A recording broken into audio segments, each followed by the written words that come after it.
En la clase de hoy vamos a hablar sobre el tema de la procrastinación, cómo surge, la manera en la que afecta nuestras vidas y también revisaremos algunas estrategias para superarla. Bienvenidos.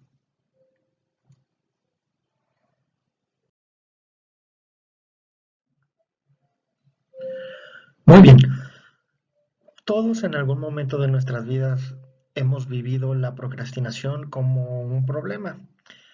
Habitualmente todos dejamos las cosas para otro momento de manera intencional, todos los postergamos. En determinado momento esta dinámica se puede volver disfuncional y empezar a afectarnos nuestra autoestima, nuestra productividad, nos genera culpa, etcétera. ¿Sí? ¿De dónde viene esta palabra?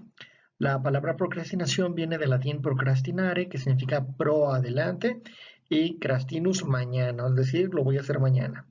Es una forma de postergación intencional, o sea, no quiere decir que se nos hubiera olvidado, se presentó otra cosa, etcétera, sino que uno voluntariamente decimos esto eh, por X o Y motivo, decido no hacerlo ahorita, lo voy a dejar para después. ¿Eh?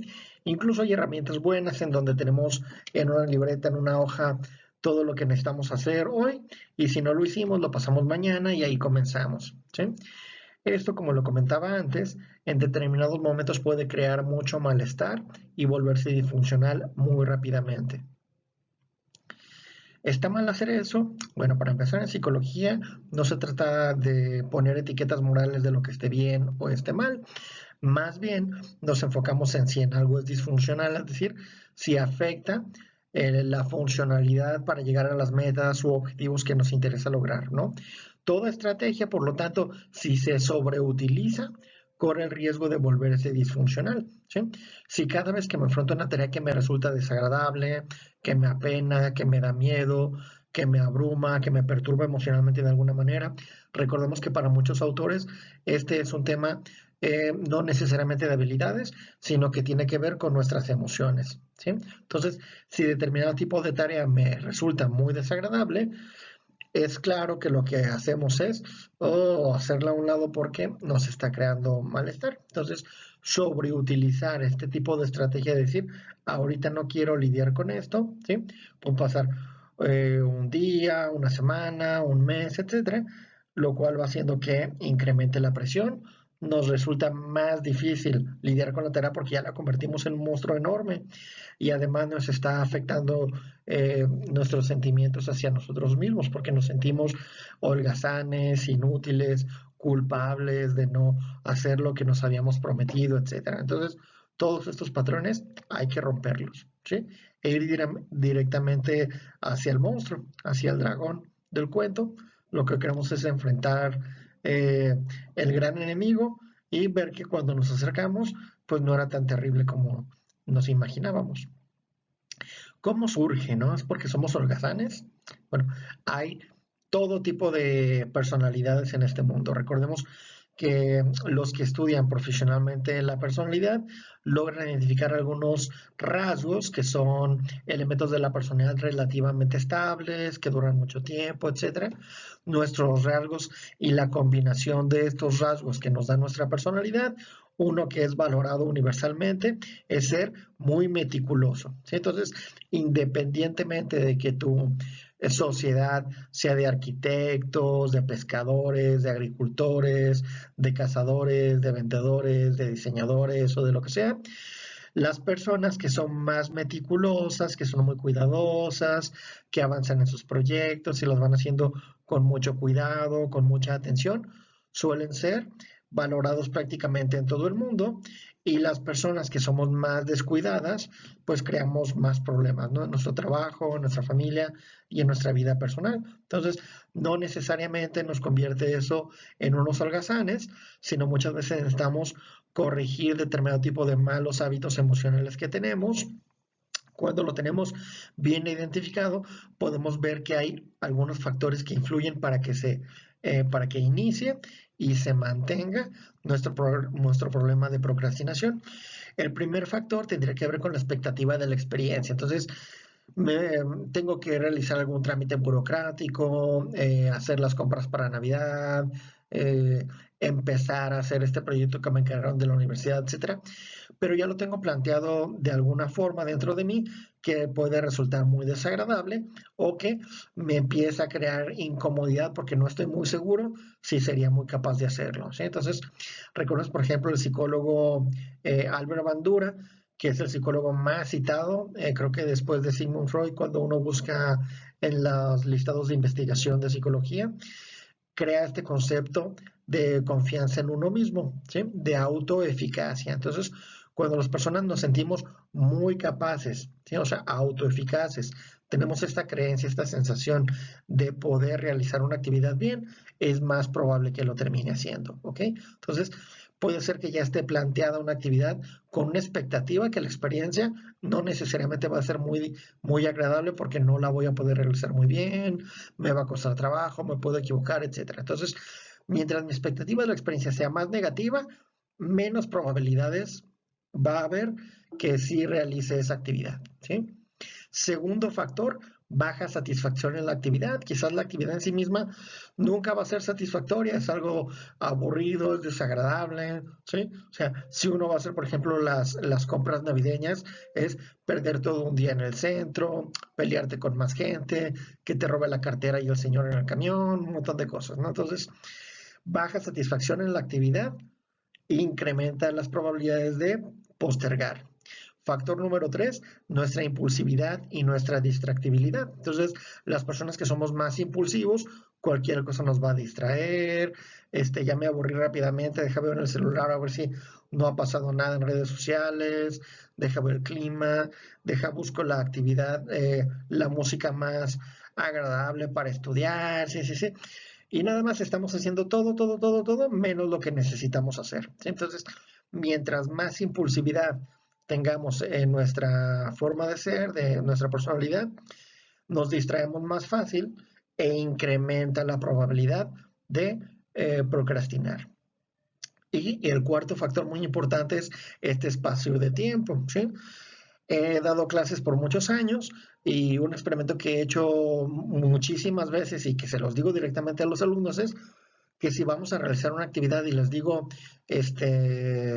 tienen 5 minutos para hacerla, en ese momento la hacen. No hay ningún problema, a nadie le cuesta trabajo. Pero si les digo, tienen hasta el final del semestre para hacerlo, no la van a hacer, ¿sí? Entonces, si el espacio de tiempo es demasiado extenso, claro que las personas solemos decir, falta mucho. Entonces, como falta mucho, lo hago después. Entonces, esto va incrementando la probabilidad de terminar procrastinando. Entonces, cuando identificamos todos esos factores, los hacemos conscientes e intencionalmente tratamos de modificarlos, ¿sí? O sea, en el último, por ejemplo, decir, voy a suponer que no tengo 3 meses para realizar esta actividad, sino que yo mismo voy a poner el plazo de hacerla hoy. Y no solamente voy a decir que hoy, sino que voy a empezar a las 9 de la noche, ¿no? Un horario muy definido, muy delimitado. Entonces, ya cuando tenemos un horario bastante claro, ya es mucho menos probable que terminemos procrastinando. Entonces, así vamos jugando con esos factores para volverlos en nuestro favor en lugar de nuestra contra.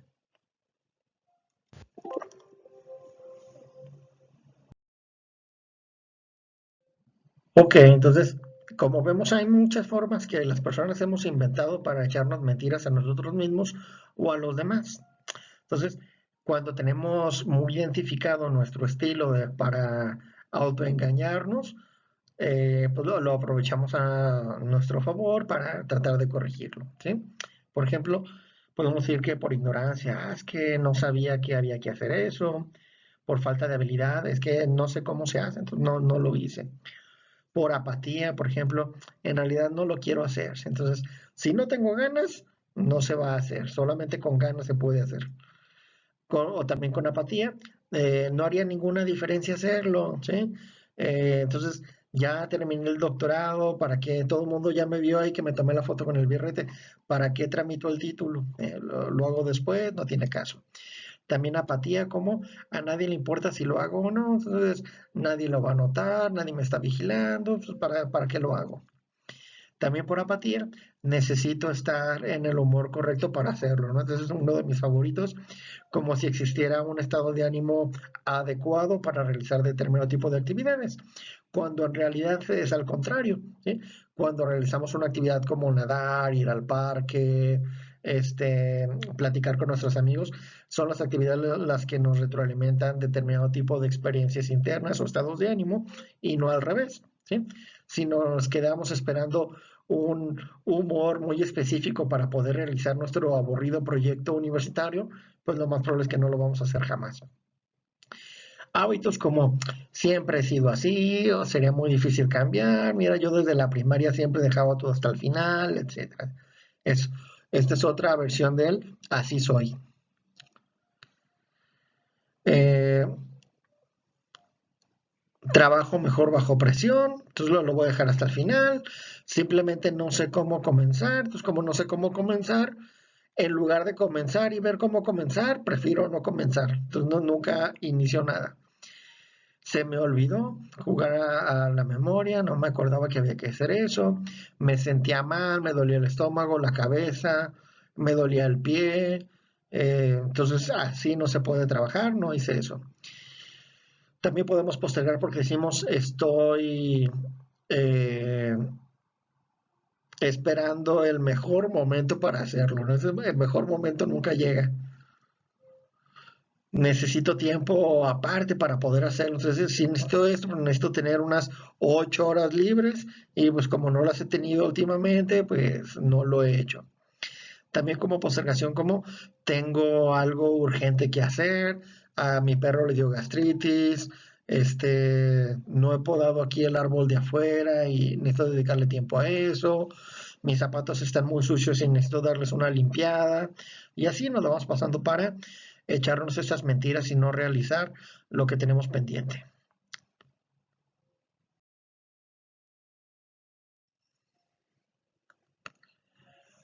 Aquí tenemos otro elemento muy interesante, ¿no? El multitasking, y de repente todo el mundo quiere ser multitasking y se nos olvida que ser multitasking es ser muy improductivo, desperdiciar tiempo y energía y ser muy mal hecho, no hacer bien las cosas.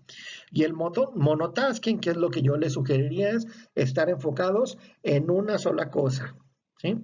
En una sola actividad para poderla hacer bien y hacerla de calidad y terminar más rápido, ¿ok? El multitasking es un monstruo. Hay personas que se ponen a hacer su trabajo universitario o algún proyecto importante en la sala, escuchando música, con el celular a un lado, una película de fondo. Y cada vez que nos estamos distrayendo, el cerebro tiene que reiniciar el plan que había realizado. ¿Ok? Entonces es como estar apagando, prendiendo, apagando, prendiendo, apagando, prendiendo, porque tenemos que bloquear la actividad que estamos haciendo, iniciar otra, recordar que teníamos otra cosa que hacer, regresamos a la otra actividad, tenemos que volver a checar en dónde íbamos, ya me acordé y seguimos. Y todo esto nos puede dar la sensación que estamos haciendo muchas cosas a la vez, pero realmente no estamos haciendo ninguna bien. Por eso yo digo que es un monstruo. El trabajo de calidad se logra únicamente a través de la concentración, ¿sí? Recordemos que en los últimos años uno de los libros de productividad y manejo del tiempo más importantes ha sido Deep Work del doctor Cal Newport, Trabajo Profundo, en donde él señala que incluso dedicar 1 hora de concentración total en tu actividad ya es lo que nos empieza a diferenciar de las personas que en realidad hacen trabajo de calidad de los que no, ¿sí? Él no tenía redes sociales, no tenía ni siquiera celular, tuvo su primer celular cuando iban a ser su hijo. Cuando llega a trabajar a la universidad no tiene la puerta abierta para que cualquier persona se meta y a platicar, sino que la tiene cerrada, y cuando es hora de salida apaga la computadora y se va a su casa, ¿sí? ¿Por qué? Porque realmente estuvo concentrado en hacer su trabajo, por lo tanto le permitió hacerlo de muy buena calidad, no distraerse, hacerlo muy bien, ser muy productivo porque es repetir la misma rutina todos los días. Entonces avanzas muchísimo ese semestre, avanzas mucho ese año y así te la vas llevando. Entonces, trabajo de calidad se logra únicamente a través de la concentración. Dedica al menos 1 hora aparte para poder realizar tu actividad y verás la diferencia. Divide tu vida en áreas, ¿ok? Entonces, tengo cosas que hacer de manera personal, que son cosas mías, que a lo mejor no incumben a los demás, que quiero escribir mi novela, que quiero estudiar chino, que quiero aprender a pintar cubismo, etcétera. Entonces, tengo toda esta área de mi vida que es la personal, tengo la parte de mi vida que es el hogar y tengo la parte de mi vida que es el trabajo, por poner un ejemplo. Ustedes pongan el área de las áreas de la vida que a ustedes les interese y en cada área vean las cosas que necesitan hacer, ¿sí? Cuando son ejecutivos o gente que necesita trabajar con muchísimas personas, incluso le dedican más de una hora nada más para ver todo lo que necesitan hacer en cada una de esas áreas y luego ya ponerlas en orden, ¿sí? ¿Por qué? Porque siempre lo más valioso es poner lo importante primero, ¿sí? Como sabemos históricamente, en el tema del desarrollo humano y de la productividad, están, por ejemplo, la obra de Stephen Covey, que Siete hábitos de la gente altamente efectiva es un súper clásico, se sigue vendiendo y se va a seguir vendiendo por mucho tiempo, porque identifica y retoma muchos buenos hábitos, como por ejemplo el de poner primero lo primero, ¿sí? Si dedicamos tiempo a atender los incendios urgentes que se van presentando, pues nunca vamos a acabar nada. Lo importante es enfocarnos en lo más valioso y eso es algo muy personal, ¿no?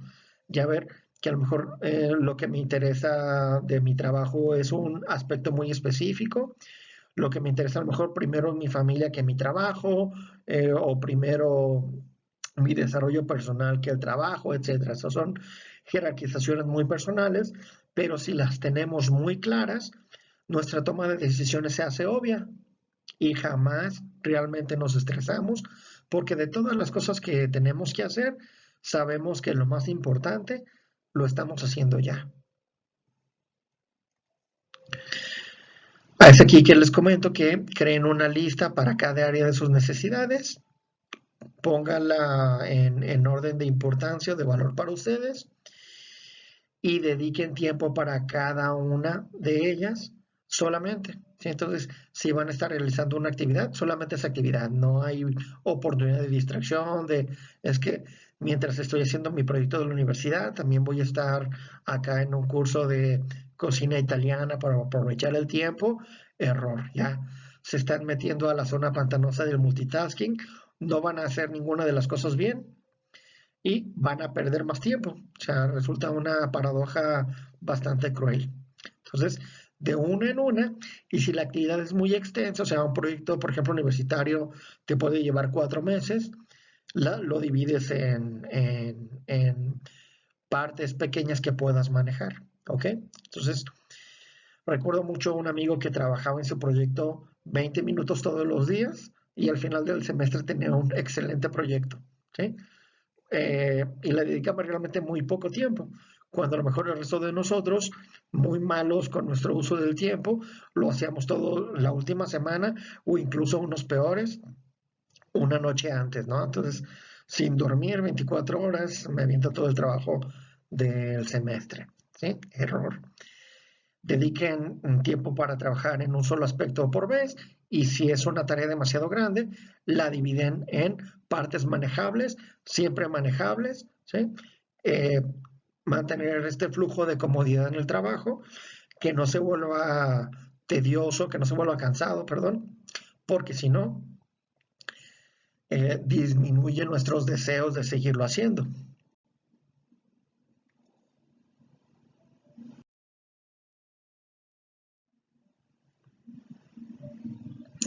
Ok, entonces tenemos algunas herramientas sugeridas, que son las que yo les sugeriría para trabajar con su propia procrastinación.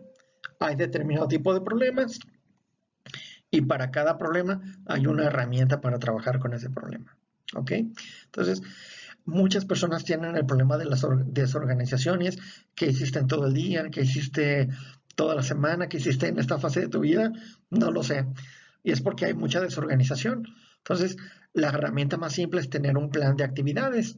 ¿Sí? Tomen una agenda, pónganle los horarios del día y establezcan las 2 o 3 o 5 actividades que necesitan hacer ese día en su tiempo específico. ¿Sí? Y verán cómo es todo muchísimo más fácil, ¿sí? Hay gente que durante todos los fines de semana es su peor momento porque no encuentran una buena actividad para realizar, pero a lo mejor dicen, bueno, este fin de semana en la mañana voy a hacer un día de campo y a partir de ahí me voy a ir al parque a las 11 de la mañana. En la tarde voy a trabajar una hora en mi proyecto universitario y en la noche voy a estudiar chino mandarín, etcétera, a las 9 de la noche. Ya tenemos nuestras 3 actividades del día y eso ya nos da una satisfacción de decir, oh, hoy aproveché mucho mi día, eh, la próxima semana voy a hacer lo mismo. Entonces, todo comienza con un plan de actividades. Segundo problema, no tiene sentido, ¿sí? Hay muchas personas que no visualizan la satisfacción o el éxito de realizar una actividad, pero sería muy importante diseñar o tener una predicción para imaginar qué es lo que supone que pasaría y ponerla a prueba, ¿sí?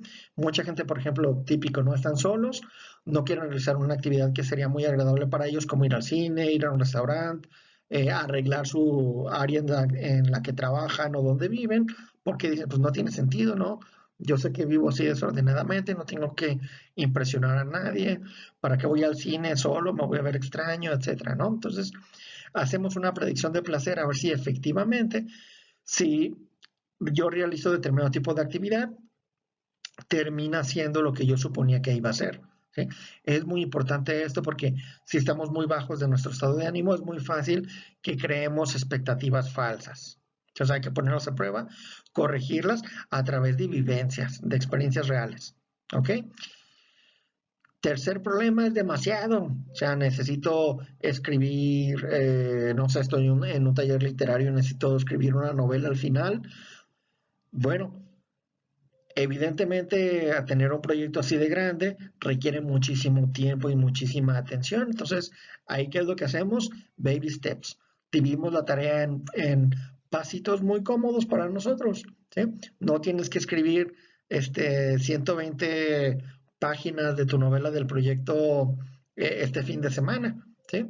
Mejor, dedica 2 horas del día para escribir y al final del día corriges lo que hiciste y al día siguiente haces lo mismo. Siempre en una sensación de manejabilidad, ¿sí? Que sea cómodo, que sea fácil hacer y que me da una sensación de estar avanzando en mis planes, en mis metas, en mis objetivos y sin embargo no lo estoy haciendo de manera que me abrume. Al contrario, estoy utilizando cachitos que sean muy cómodos para mí y así se me hace mucho más fácil. Entonces, como le decía a mi amigo que terminaba con un super proyecto, trabajando 20 minutos al día y eso era todo. Baby steps. Problema número 4, no he hecho nada, ¿sí? Hay personas que su problema está en que no obtienen una satisfacción de logro al realizar una actividad porque suponen que tiene que ser una actividad enorme, impresionante y casi casi un premio Nobel, casi casi hablarle a las noticias para ver todo lo que hice el día de hoy y la vida no es así, ¿sí? En la vida pequeñas cosas como lavar los trastes, recoger nuestro escritorio, avanzar media hora en un proyecto que tenemos pendiente, etcétera, ya cuenta. Y si nosotros vamos llevando un listado de este tipo de cosas, veremos que en estas pequeñas actividades estamos avanzando en nuestros proyectos, en nuestros planes, en nuestros objetivos, sin que sean el gran objetivo e impresionante, pero que esas pequeñas cosas sí cuentan, ¿sí? Entonces, ese es un elemento muy importante para algunos casos porque existen personas que cuando están bajas de su estado de ánimo mmm, tienden a quitarle valor a todo lo que hacen, ¿ok? Entonces, hacen algo que sería importante, que a lo mejor ir a comprar materiales que necesitan para su proyecto, y dicen, no, pero nomás compré las cosas, todavía ni empiezo, entonces cero sensación de logro, y sin sensación de logro es más difícil avanzar. Así que todo lo que hagamos, sea chico, mediano, grande, todo cuenta, todo cuenta, todo cuenta, y todo nos está sirviendo para avanzar en nuestros planes. Problema número, ¿en cuál vamos? 5, no puedo hacerlo. Hay muchas personas que están muy bloqueadas en no lo puedo hacer, no puedo, no puedo, no puedo, no puedo. Y nosotros les orientamos a decir, bueno, hay que hacer un experimento a ver si realmente no puedes. ¿sí? ¿Qué es lo que no puedes? E ir dividir toda la tarea en todos los cachitos posibles, a ver si realmente, que casi nunca sucede, pero a ver si realmente en uno de esos cachitos hay algo que la persona no pueda hacer, ¿sí? Lo normal, como lo habíamos visto anteriormente con los factores que influyen en la procrastinación, existen determinado tipo de variables que influyen para que la persona cree una expectativa de incapacidad, ¿sí? Quizás malas experiencias del pasado, quizás está pasando por un periodo de ansiedad y depresión en ese momento de su vida, y por lo tanto hacer un experimento va a ser lo más importante para recibir, insisto, retroalimentación real de la vida, para ver si estas pequeñas tareas efectivamente no las puede hacer, y si no las puede hacer, aprender a cómo hacerlas, y si sí las puede hacer, pues qué bueno, ¿no? Ya avanzamos en un cachito de esta pirámide de pequeños problemas. Y el último problema es tener miedo a fracasar o a ganar, ¿sí? Entonces, habría que identificar si la tarea que estoy postergando es muy importante para mí y lo que me cuesta trabajo es el proceso, ¿sí? Porque me da miedo, me da inseguridad, todavía no lo sé hacer bien, etcétera, o el resultado, ¿no? Hay gente que le da mucho miedo que el resultado sea, no me salió, fallé. Entonces, no quiero hacer trámites a la universidad porque no voy a entrar. No quiero hacer trámites para entrar a este trabajo o para un incremento de sueldo u otro puesto, porque eh, voy a fracasar, no me lo van a dar, me van a despedir, etcétera. Y existen personas que su expectativa es lo contrario, ¿no? Voy a ganar y si gano y todo me sale muy bien, no sabría qué hacer, ¿sí? E incluso es lo típico que muchos adolescentes y jóvenes estudiantes tienen miedo que les vaya muy bien en su proyecto, porque entonces ya tendría como la obligación de siempre estar en ese rango de ganadores del top, ¿sí? Entonces no quieren tener ese rol y es más cómodo, a lo mejor, mira, yo siempre me he manejado en el rango del 80, entonces si un día sacara 100 sería pesado para mí porque ya tendría la presión de sacar 100 después, ¿eh? O hay personas que tienen miedo que les vaya muy bien en su plan, porque si les va muy bien, entonces van a entrar en una zona de la vida desconocida, ¿eh? Entonces, las personas le tenemos miedo a lo que no conocemos. Preferimos estar en una zona en donde ya estamos habituados, ¿sí? Vemos que a lo mejor nuestro amigo se fue a Canadá, le está yendo súper bien, y nos dicen, ¿y tú por qué no te vas? Ah, pues porque uh, y ahí creamos un montón de excusas como lo habíamos visto antes, cuando lo importante sería ver si en el fondo realmente esto se conecta con mis principales valores, con mis expectativas de la vida, con las experiencias que yo estoy buscando tener. Y si es así, pues buscar la forma, como lo vemos aquí de la herramienta, no puedo perder, ante cualquier consecuencia que se dé, genero un plan o una interpretación que me sea provechosa, ¿sí? Quizás no me dieron el aumento que quería, pero ya vi cómo se realiza este procedimiento y la próxima vez me va a resultar más fácil, ¿bien? Entonces, independientemente de lo que pase, siempre podemos extraer algo provechoso de haber hecho un intento, ya sea si fracasamos o si nos va bien, podemos crear una sensación provechosa y por lo tanto jugar este juego de él, no puedo perder, pase lo que pase, esto me va a servir, ¿sí? Entonces, les agradezco mucho. Aquí estamos al pendiente de todo. Si tienes algún tipo de duda, con gusto te puedes comunicar con nosotros y estaremos aquí listos para poder ver cómo podemos ayudarte o orientarte, ¿sí? Entonces, que tengas un excelente día. Hasta luego y muchísimas gracias.